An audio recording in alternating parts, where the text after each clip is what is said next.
Olá, pessoal! Eu sou a Ana Carolina Zampiroli e fui orientada pela professora doutora Lilian Kemikato. O nosso trabalho tem como título Modelagem Matemática na Educação Infantil, uma experiência realizada com crianças que apresentam espectro autista.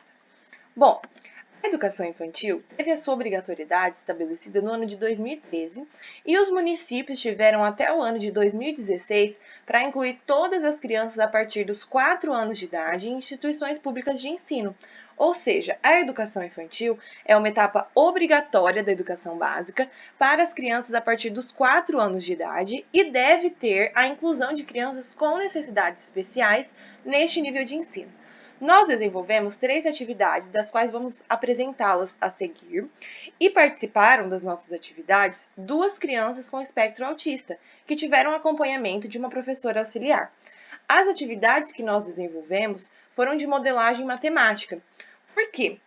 Na educação infantil, são trazidas orientações de que a matemática esteja relacionada com experimentos da vida das crianças e os seus conhecimentos extraescolares devem ser valorizados. E essas indicações vão ao encontro também das orientações trazidas para o desenvolvimento de atividades de modelagem matemática em sala de aula. Diante disso, nós acreditamos que as atividades de modelagem matemática possam auxiliar o processo de ensino e de aprendizagem na educação infantil.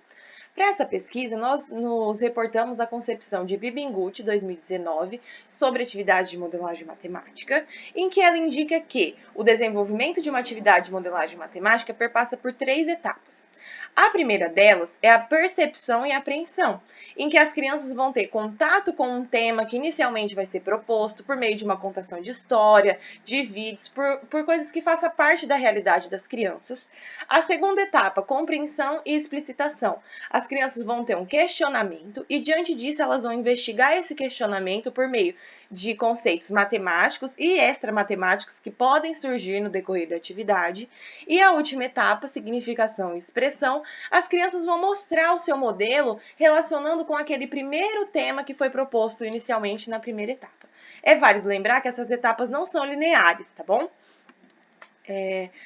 Além disso, nós desenvolvemos as atividades em um CMEI público de Maringá. Participaram das nossas atividades 25 crianças que tinham a idade entre 4 e 5 anos e 11 meses de idade e 2 crianças com espectro autista que tiveram acompanhamento de uma professora auxiliar. É válido destacar que a professora auxiliar está presente no dia a dia das crianças, não somente na nossa atividade. E a coleta de dados da nossa pesquisa foi realizada por meio de áudio, vídeo e os desenhos elaborados pelas crianças.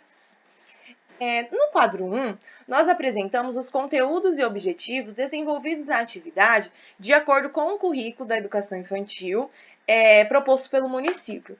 Então, nas 3 atividades desenvolvidas, nós trabalhamos com a linguagem verbal e não verbal, em que as crianças interagiram com outras por meio de situações diversas, explicaram e argumentaram suas ideias e pontos de vista. Na atividade 1, que foi denominada de anões gigantes, nós trabalhamos com o corpo em movimento, em que nós destacamos as partes do corpo e suas funções, e com a linguagem matemática, grande, pequeno, maior, menor, alto e baixo, e também utilizamos instrumentos convencionais e não convencionais para medir e comparar alguns elementos.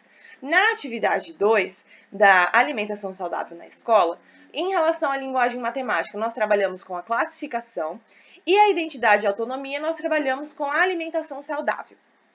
Na atividade 3, construindo a escola com as formas geométricas, na linguagem matemática nós trabalhamos com as formas geométricas, em que estabelecemos relações entre os sólidos geométricos e os objetos presentes no ambiente das crianças, e a linguagem visual com as cores primárias. Então, agora eu vou apresentar o desenvolvimento e análise dessas 3 atividades que a gente desenvolveu. A atividade 1, Anões e Gigantes, nós fizemos uma contação de história e solicitamos que as crianças desenvolvessem um modelo que representasse qual é o tamanho de um anão e qual é o tamanho de um gigante. Na figura 1 e 2, nós apresentamos esses 2 modelos feitos pelo grupo, de um anão e de um gigante.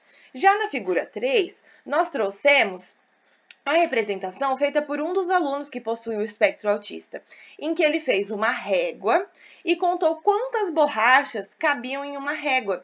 A gente fez isso também, por exemplo, para contar o tamanho do gigante.